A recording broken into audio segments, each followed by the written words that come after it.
正面能量好棒我要坏掉啦。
I'll show you how I set up.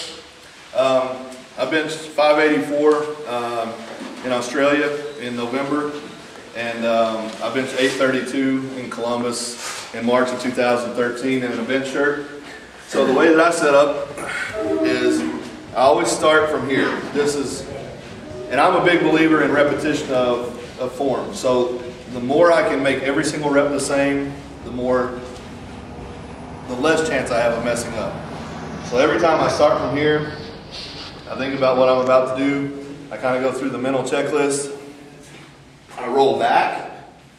I always use this. This goes back to when I was in a bench shirt and I was trying not to let the flex come out of the bench shirt, but I always pull myself back here, and then I reset. I'm not really bending my legs as much as I normally would, but I kind of cock my legs here and I keep a flat foot position. A lot of people will tell you to bench finger on the ring. Why do you think that is? How many of you heard that? Bench with your index finger on the ring. Sure. Like the widest grip possible. The widest grip possible, right? They tell you that?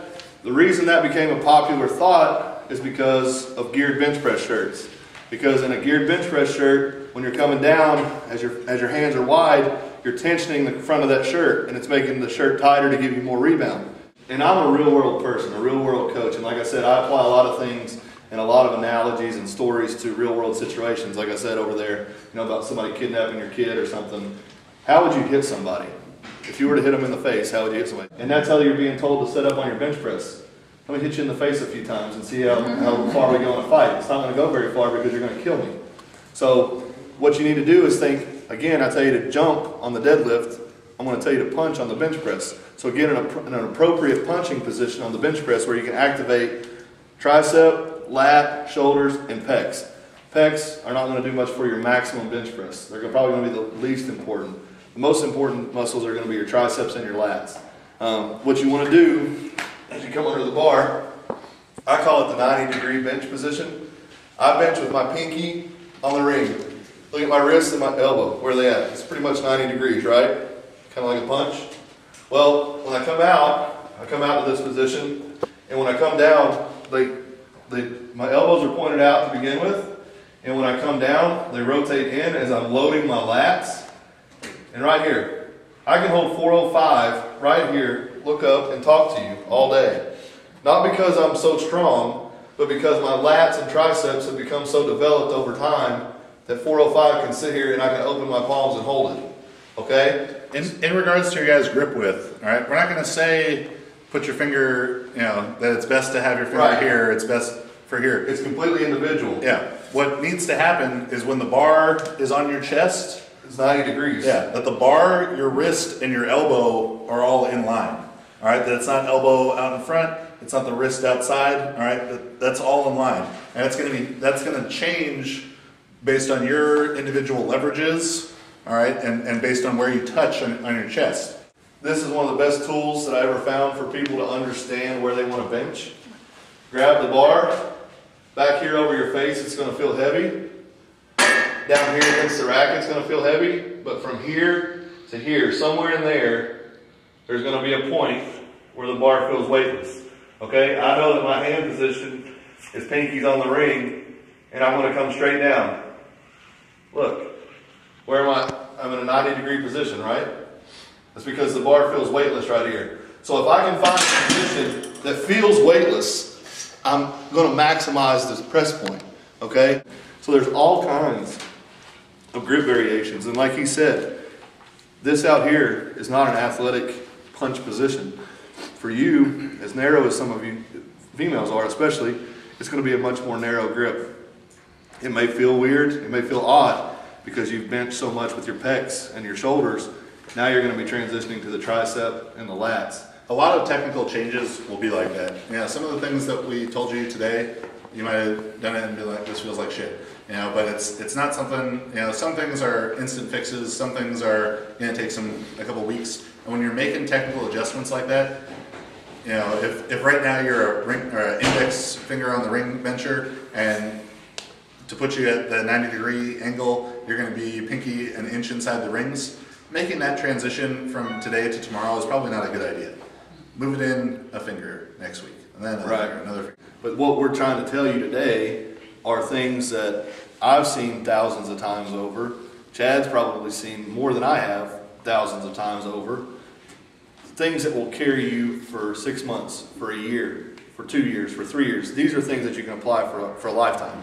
Not something that's going to get you 40 or 50 pounds today and make you feel good, but then it stops. A lot of people were, like I told these, I think it was the ladies, a lot of coaches want to get you 25 PRs in 10 weeks so they can go tell their boss, hey look, she PR'd 25 times in 10 weeks. And then at the end of 10 weeks, her form is so bad, chasing PRs, that as soon as she leaves his coaching, she's injured. And that doesn't benefit her, it benefits the trainer, because I'm getting the bonus because I got her 25 PRs in 10 weeks, right? The other thing, the single, simplest, greatest piece of advice I ever got for the bench press, ever. How many of you all rep your bench press like this? When you're doing reps, you'll go, what am I doing? Right there, right? I'm stopping. How many of y'all miss this in your competitions? Right there. And you're just like dying for that last inch? That's a bench press. Every single rep, you lock out to a maximum. Because from here to here, put your hand on the back of your arm right there, on that lower part, the inside part of your arm, on that lower tricep. What kicks in that last inch? You feel that? So by shortening your lockout and doing those pump reps that give your pecs that good feeling, that little guy right there is going to smack you in the face every time you go for a maximum rep. And it's you know, a quarter or an eighth of an inch of work doesn't seem like shit for one rep, but you know, when you add that 6 months at a time, yeah, a year, 2 years, 3 years, it's so much extra total work. Yep. And that's, you know, that quarter inch, it's kind of like the old saying, ounces become pounds, pounds become pain. You stop doing that right there, you're going to be in a lot of pain because you're going to miss a lot of bench presses right there. You start doing those last couple of inches, those inches become feet, those feet become yards, those yards become miles. So in 2 years, you might do a mile more training with your arms just by doing that. My bench went from a very sloppy 525 to a 584 in a matter of a year and a half, you know, after I started employing that. So, and I'd been stuck at 525 or 500 for years and years and years. So, yeah, it definitely makes a difference. All right, I think it's the most commonly misdone thing. So in the setup, we want to make sure that the level of the knee is below the level of the hip on this horizontal plane. Because if you're here and I push my feet into the ground, butt comes up. All right. But as I'm here, and it was actually an attendee at one of these who gave us this cue, he asked like a leg extension, and now it was like, yes, like a leg extension, that I'm going to kick my foot into the ground that way. All right. So it's like a leg extension, but rather than my leg moving, it makes my body move. All right. And that's going to drive me towards my traps, which makes the high point of my chest rise. All right, that's what we're trying to do. So I'm set up there, knee below the level of the hip, that leg extension action, high point of my chest rises. Yeah, leg drive is crucial. So many people just kind of limp leg their benches. If you're not an all-out power lifter, I can understand, you know, okay, whatever. But to uniformly work the body and to give yourself the least risk of injury, you need to employ some leg drive, even if it's minimal.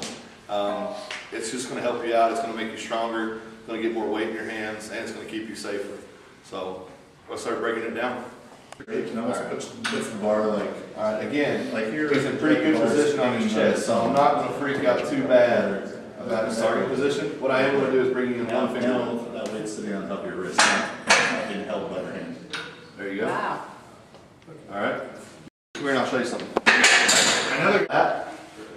Put your hand right there, okay? Now feel this. When I'm benching out here, and I'm It's literally activated. right now. I'm going to really show you activation. Put your hand on my lap. All right. Yeah. Now, It's seen activation. Yes. you feel that? Yeah. Okay. Locked in. Somebody else. Guy, girl, I don't care. This is what you guys pay big money for. Right? You feel it engaging? All right. Can I go back and Now get watch this? this. You feel Yeah, that? yeah, Okay. I'm cranking in. Yeah. You feel that? yeah. Big Okay. difference. Now this time, come here. You're gonna push on my tricep. All right. You feel my tricep? It's engaging. Now watch here. You feel the difference? Yeah. Way more tricep and lat recruitment here than here. So be mindful of that when you're touching here. Now, I want you to push against my triceps. So touch. All right. Now from here, I'm locked in. Don't push hard. Just feel it. Just feel it. I just had knee surgery, lady. Just feel We're them. gonna shove you forward. All right, you ready? Now, you feel how much tighter they get as I go down? Yeah. There you go. Yeah, they're That's what you want to do, is you want to actually engage and corkscrew them in to the lat. The lats roll in the bench. They do not make the bar move. All right. If you only had one, if we said you only have to do one exercise to get better at the bench, and you don't say bench press, you're wrong, and you can just leave because you're beyond safe. Right? Of course, the pressing exercises are the most important. Good. Lat strength, lat strength relates to all the lifts. None of them are a tester of lat strength, but lat strength will improve them all. But having like excessive, you could have excessive lat strength or excessive energy being spent on developing your back strength, where it's like they need to be strong enough. It's a little high too. Yeah. So you need to bring them up to being strong enough, and there's not a number that I can say of if you can, bend over row this much, then you're strong enough to bench this. It just doesn't work like Yeah, that. just a little bit lower. But Good. It's- right there. they're not the competitive lift, and as I was saying over here before, Good. all the other exercises, accessories, variations are used to build the competitive lift. They're used to complement the competitive lift. So train your back hard enough to complement your bench press and your squat and your deadlift, but not so much to take energy away from the main work that you can do and take energy away. Your body only has so much it can recover from. So I was liking the central nervous system, but it can be extrapolated out to just the body as a cup. And every stress you impose upon it fills that cup up to some degree. Good. Right? And the cup overflows, you're overtrained. So if your goal is to bench press more, why fill your cup up excessively with rows and chin-ups? Get as much in there as you need to, but make sure you leave space for the stuff that actually matters, the bench. There are certain things that I'm always going to say for a bench press. You need the specificity of tricep training. I train my lats every single day because I feel like my lats impact my deadlift. I feel like they keep me upright in my squat. I feel like they help me lower the bar on the bench press. So for me, I always do lats. So What that's do you do for that?